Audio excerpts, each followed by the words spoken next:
嗨，我是小霞呀，今天我就打算做一个比较清淡的蒸豆腐。首先准备500克嫩豆腐，一定要嫩豆腐哦。将豆腐切成1厘米左右的厚度，切完后再在中间来一刀，就能切成像我这种的正方块了。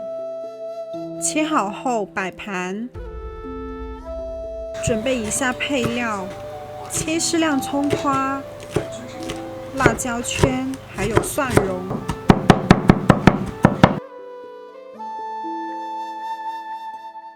将葱花、辣椒圈还有蒜蓉放进碗里，准备调个酱汁。1克鸡精，3克白糖，1克盐，10克蚝油，20克生抽，搅拌均匀。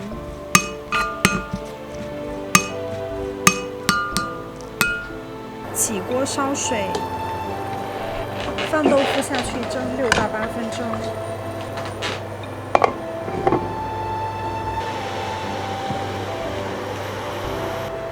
将豆腐拿出来，倒去多余的水分。另起锅，倒入30克植物油。烧个热油，看到起油泡就可以关火了。热好油后，我们就可以将酱汁均匀地淋在豆腐表面。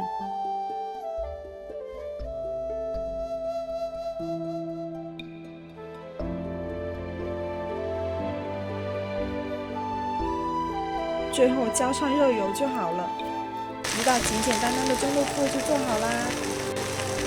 你要不要也来试试呀？